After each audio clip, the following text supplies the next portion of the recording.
The morning show here on the Arise News channel. Joining us now is Okpe with stories trending around the world. Hello, Oji. Good morning, Dr. Abati. We're You had fun yesterday, right? I had fun. I saw you enjoying, dancing. At this, I see how Dr. Abati always talking. You sent me the video. You sent me the video. Oh, yes, I did. But then you had to go on my Instagram. Because that video wasn't enough. But you did well. It was Labo, our super producer's birthday yesterday. Yes, happy birthday, Labo. Adeswa, good morning. You look lovely. You're not getting a cake. It's over. Just kidding. Good morning, Rufai. How are you? Happy birthday, Labo, once again. I mean, Labo is super special. Well, I can't hear Rufai. Well, good morning to you. And good morning to you, viewers. We begin what's trending in Nigeria. The peace deal initiated by the Okpe of Benin over the heated political atmosphere in Edo State. Among all the participating political parties in the upcoming governorship election, has attracted mixed reactions on social media. While many commended the Oba for using his powerful voice to sue for peace, others were of the opinion that his intervention will make little or no difference. Well, let's take a quick look at what the Oba said before we take some reactions. I've been worried. I've been worried right from the time the conflict started between Comrade Oshomole, the former governor, and incumbent governor, His Excellency Godwin Obaseki. Your Excellency, the governor of Edo State, please, enough is enough. Enough is enough. Me, I'm very sad and upset about what has been happening in Edo State lately. I think this must be the worst scenario from all the politics that we have been seeing in Edo State. Please, Dan Obi, I've always been following, I've always been listening to you. You know, we listen to you, listen to everybody. Please, I want to appeal to you. Do your best, do your bit to calm down the temperature in Edo State. Calm down everywhere. Let there be peace. Let there be tranquility. I thought this was so beautiful. Everybody has commended the Oba. All around, everyone has praised him. It's such an amazing, important thing that he has done so far. But anyways, let's quickly take some reactions between the two political parties. Thanking the Oba, an account for Pastor Ize-Iyamu wrote, "We have heard his candid message, and we, the APC, will continue to maintain our peaceful approach and rally the people across party lines to shun divisiveness and respect the laws guiding the electoral process. We are one people, and politics cannot divide us." Well, an account for Godwin Obaseki wrote, "On my part, I assured the royal father that as the executive governor and chief security officer of the state, I have sworn to uphold the Constitution of the Federal Republic of Nigeria and protect the lives and property of our people." I know that we discussed this earlier, but, like I said, a lot of people are saying that, this is great, but the fact that some of the gladiators there were not even, acting appropriately. There was a picture circulating on social media about, Adam Soshomole and all of that. I'll take that reaction before we, come back for a discussion. Let's take a reaction from one user who accused Adam Soshomole of disrespecting the Oba. The user wrote, "You see that crossing leg thing? It's one way to indirectly tell anyone who invites you that he's wasting his time and you are too big for whatever he has to say. No disrespect to the Oba of Benin, Shah." You know what that means. But basically, that's really what people are saying is about the body language. We don't know if this, intervention is really going to work or not. But Dr. Abati, I heard you saying, with one of the guests that we have to bring those 400-year-old masquerades during, the process before, anything I can just really... thought, look, politicians, you can't always depend on them. Yes. Anything can change, anything can happen between now and September 19. Because I know how traditional religion is so important to the Edo people, the Benin in particular. That was why I tried to push Yobosa Umugware to remind them of how a similar measure was adopted a few years back with regard to human trafficking within the Edo Kingdom. But he says that he's convinced that nobody would disrespect the Oba of Benin, and that, with the Oba having given directives, no true Edo-born will go against that directive. Now, I had a chance now to listen more to the Oba of Benin, and he used the word "calm down" 3 times. So, which is a phrase brought to public attention by a young boy in Lagos, but it has now become a definitive phrase for managing conflict situations in Nigeria. And I think that that is instructive. All the gladiators, including the candidates of the other parties who were not there. I also raised the issue about the other parties. But Yobosa Umugware said, well, do we even know those ones? The thing is that some of those other political parties whose candidates are not out there in the face of the public, some of them have declared support for either one candidate or the other. So that automatically makes them also stakeholders in the fight between the incumbent governor and his APC challenger. What is important is peace. The Palace of Benin has given royal and fatherly advice, and we hope that the politicians will not behave like prodigal children. The king has spoken as their father, and they must show respect by listening to him. That said, the security agencies also must do their work. We have had the spokesperson of the Nigeria police here. He assured us that the police is ready. IGP Adamu himself has said that the police will be neutral, will be professional, will be non-partisan, and that it will cooperate with civil society organizations to ensure peace in the forthcoming polls in Edo and Ondo State. We will hold the Inspector General of Police down to that promise. It's a promise that he must keep, and he must do his job professionally. How effective do you think the Oba's intervention is between this? Well, the Oba of Benin is one of the most revered monarch in living history in Nigerian tradition. In Africa. In the empire itself is one of the oldest in Africa. And he's seen as, a representative of the gods. So it is almost abominable for you to, be rude or go against the words of the Oba, and so I don't know if any true born Edo person would dare do that. And that is why a lot of people feel that, this would be effective, coming from the Oba, coming from the representative of the ancestors, coming from this revered traditional ruler. Some even said as more effective than what the institutions such as the police would put in place, like we had the editor, Abuja editor for this day said earlier. And so to that extent, I'm hopeful that, these gladiators would stay true to their word.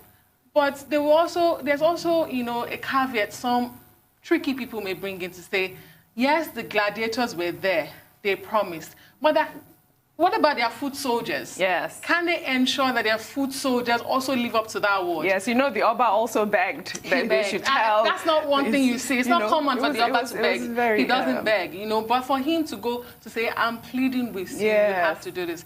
I'm very hopeful. I just pray that, all of this trickles down to the foot soldiers beyond these major gladiators. And I love the fact that there was enough blame to go around. He chided all of them. Every one of them had a blame to take in what is going on in Edo State. He was fair enough, and that's why he's the Oba, and that's why we love him. Absolutely. Rufai.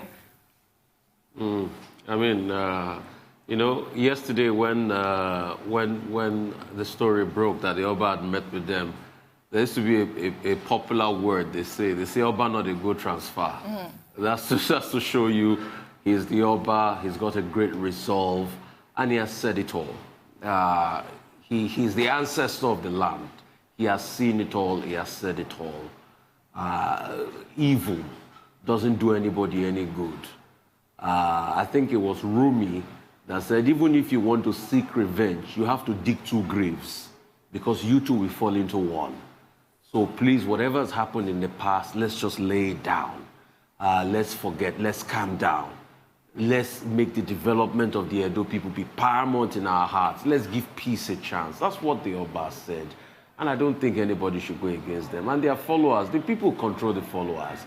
So if they start speaking peace on those campaigns, the followers too will follow suit.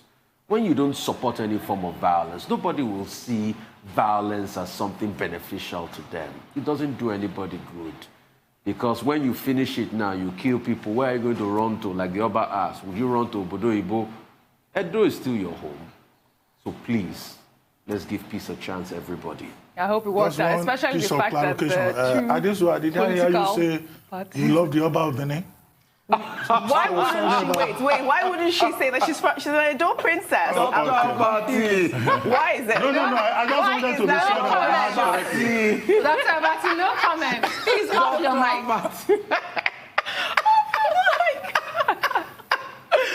Well, okay. All right. Well, okay. Let's take another story. Our Edo princess. We agree with you. Well, the chairman of the Christian Association of Nigeria, Lagos chapter, Alex Bangbola, has predicted that the former Minister of Aviation, Femi Fani-Kayode, will become Nigeria's president if he remains humble. Bangbola made the proclamation while praying for the former minister during an event ceremony on Sunday, August 30th. The former Minister of Aviation swiftly went on his knees to claim the proclamation. Let's take a listen, or let's take a look. You will not compromise the government's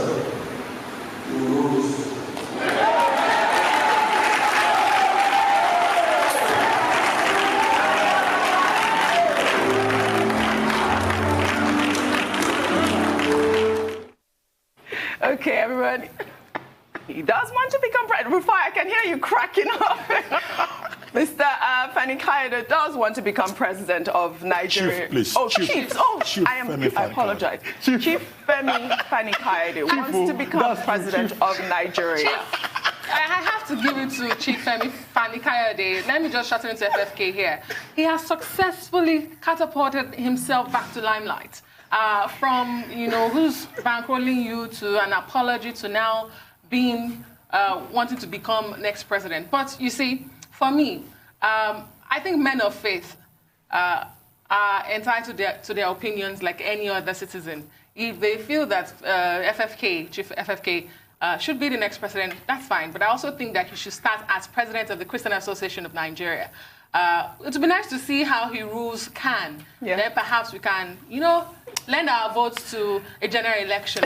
But again, we see these men of faith attract negative attractions to themselves, not just because of their lavish lifestyles, but because of this merry mix of the pulpit and politics. It doesn't look good. Yeah, well, before we continue, let's just take one more video after the ceremony. Femi Fani-Kayode condemned the companies and allied acts signed into law by President Muhammadu Buhari. Let's just quickly take that video real quick. My position is simple. You cannot regulate the affairs of the church. The Church of Christ has stood for many, many, many years, hundreds, thousands of years, ever since it was established. And great powers have come and gone. They've tried to destroy it. It's never worked, and it can never work. And any law that seeks to regulate the affairs of churches is absolutely evil. And I consider that section of that act to be evil. And those that propose it are evil. And it's unacceptable, and we will not take it. Dr. Basi. Well, there are two issues now. There is the spiritual and the secular. Let's take the spiritual first. Well, there are persons who have the gift of clairvoyance. People who can see tomorrow with the conviction of Nostradamus. And it's one of the reasons why a lot of people go to church with great diligence. And, when these pastors predict or they do their annual prophecies, a lot of people take those statements as gospel truth. So it depends on where you stand with regard to spirituality or, if you like, metaphysics. So you can see that when the prediction was made, Femi Fani-Kayode immediately went on his knees. He's actually also a deacon of the church, and I've seen him in action before. His knowledge of the Bible and spiritual matters is is impressive, if not intimidating. So you could see a man who believes in something and who immediately claimed it, as Christians would say. But you see that Pastor Bangbola, he put a caveat. He said, if you do not compromise. Now, what that means will be a matter of interpretation for people who have talents in that area of Nostradamic work. So we cannot question that. We just leave it there. But, of course, Femi Fani-Kayode is eminently qualified, should he ever want to be president of Nigeria. Once he follows due process, nobody can become president just on the say-so of a prophet. You have to join a political party. You have to go for primaries. You have to seek the office. Once he's ready to go through that, who knows? Nobody knows who will be president tomorrow. As for the secular one, his comment on Companies and Allied Matters Act, where his position in that regard, dismissing it as evil, saying nobody can, regulate the affairs of the church. We've treated that on this program so many times. So his position aligns with the position of the Christian Association of Nigeria and also with the Christian faith that he professes. And the contentious part of that piece of legislation is Section 839 of CAMA 2020, which President Buhari signed on August 7. And the argument about some of his sections, that argument is still out there. And it's a matter for the stakeholders to continue to focus on. So he spoke as a Christian stakeholder and is entitled to his opinion. True. You know, they say that, the prophet just said, if you remain humble, I mean, people are just saying, I mean, what's the use of the word evil to describe, lawmakers? Rufai. So, I mean, you know why I was laughing? Tell us. The pastor didn't say, thus saith the Lord. Or did he say that? He just said, you will become president if you remain humble. So he said, God says, I should tell you. Oh, God says. Yes, God says, I should tell you. That if you do not compromise, you will become president of Nigeria someday. Okay, so I now saw why he knelt down. Because I just thought it was just a statement made before. No, it was a direct communication from God. So it was a direct communication from God to him. That's why he knelt down to claim it. All right? It's great. You know, the Lord works in mysterious ways, and that's the ways of our Lord. That's the way he works, So, but time will tell. That's the most important thing about prophecy. I like prophecies because, you see, if you make a strong belief case, yes, time will tell on the word that has been prophesied. But there was also a great instruction there that if you remain humble, which is, when you look at it, humility is an Herculean task for anybody, even for me or for you. So something has to give for that prophecy to come to pass.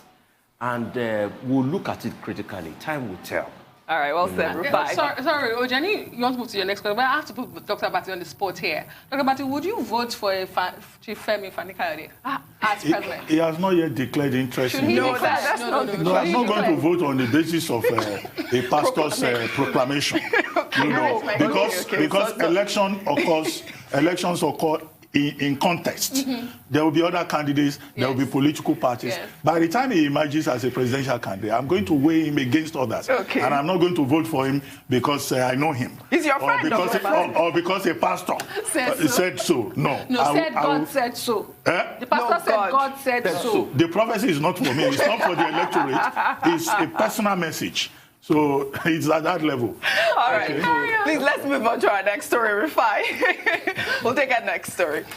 Reports reaching us indicate that the case of abduction, assault, and rape of a young lady, Elizabeth Oyeniyi, in Kogi State, by the state's Commissioner of Water Resources, Abdul Mumuni Danga, filed on April 1st by Dorothy Njamandi Foundation, has yielded no results. Instead, according to the SDP governorship candidate in Kogi State, Natasha Akpoti, the commissioner has sued the victim and the foundation for defamation of character in the tune of 100 million naira. It's been 5 months since the investigation had been concluded, but the legal department of the police has allegedly refused to take the case to court. The commissioner is still going about his duties while Elizabeth continues to live her life in fear. Now, Rufai, I know you brought me this story, so I'll come to you with the story real quick. I got a call, and this was brought to light again, and there were a couple of people that said we should call. I think pretty much we took this case when it broke around April. I think pretty much what you're saying is that the case has not been taken to court yet since investigation had been completed. They said investigation was completed about 3 months ago, but the case has not been taken to court. They said at some point that the governor of the state was going to stop the commissioner from working because of these allegations. It still remains allegation. The court has not convicted him. We should say that strongly. But they said he's gone back to work again and he's still working in Kogi State. So pretty much it's just about when will this case see the light of day, when will it be tried in court, when will it be heard in court. I don't recall the Kogi State government ever saying that the commissioner will be stopped from working. In fact, they put out a statement to say him being investigated will not interfere with his work as commissioner. So the Kogi State government never said he would step down. And he emphatically said at that time he would not step down. That's what I recall. But it's such a shame because I remember this happened in March. Yes. From a Facebook post because of a relation of the commissioner, a sister of his. He was sharing palliative and she did a comment to say, let charity begin at home. Right. How about you deal with your sister first? And she said she was abducted and then she was raped and then she was made to recant her ordeal. You know, in June, the police told us that he was invited for interrogation and he was released after a 5-hour investigation. But up to now, we've not heard anything. It is so heartbreaking. We hear different stories of ordinary Nigerians who are arrested, prosecuted for crimes like this. But when it comes to the very high in society, it becomes a lingering matter. It's depressing. Now, if he has actually sued the foundation and the girl for 100 million naira, could it be that there is a case that he's, brought forward to the police, Dr. Abati? The case that he is pushing is one of defamation of character. And it's on the basis of that he has, gone to court to sue for defamation. He's asking for 100 billion. It doesn't mean that the court will grant that. That's a separate case. Yes. The more important case is the case that occurred in April when, as Adesua has given us the narrative, there were issues about gender-based violence, assault, violence, rape. Those were the allegations. Battery, including forceful imprisonment against the will of the person. Yes. So now what he's doing, he gives the impression that because he's a commissioner, he can further harass the victim. I think that that's most unfortunate because you recall that at the time, the Gender Violence Committee of even the Nigeria Medical Association, other stakeholders, came forward. Even the Inspector General of Police took a personal interest in the matter and a promise that justice will be done. So I think that many months later, it looks a bit untidy, that not much progress has been made. Now, it looks like it's the foundation that is pushing that the media should bring up the matter again. But there are also certain procedures, certain steps that foundation can take to assist the lady. I mean, their lawyers can approach the Inspector General of Police to say, what is the status of this case? The investigation cannot go on forever. They said they've been doing that, Dr. Abati. Yeah, but it can't go on forever. They said they've been doing that. And the fact that these are allegations, you may be surprised that, the matter will go to court and the court will rule one way or the other.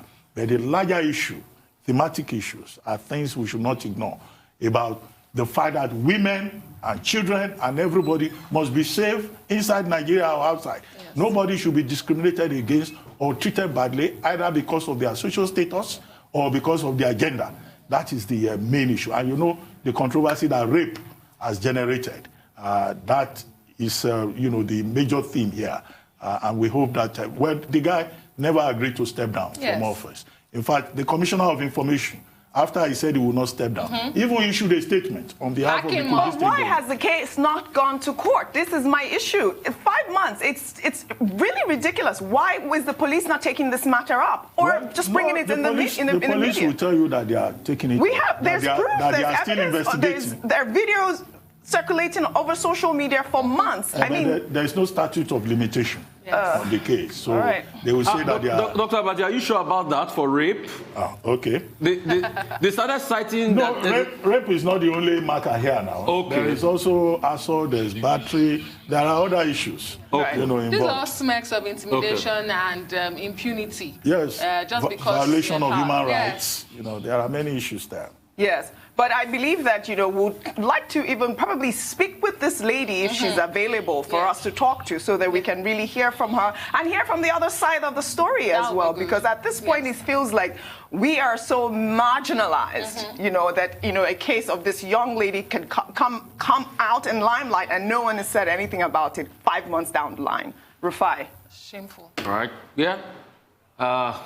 Very sad one. What I just wanted to ask Dr. Abati real quickly is, because I hear they push that thing about statute of limitation for rape sometimes, that, it's statute bad and things like that. I just want to get your clarification on that. Well, the major challenge is that if you do not report rape immediately and provide evidence and follow the procedure, and it drags out, it may be very difficult for you to collect evidence. Okay. After all, you recall that the lady that started this conversation about rape, it was many years after, 12 years, that she decided to go to a court. Anyway, thank you very much. Thank you, Dr. Abati. We'll see you again tomorrow morning.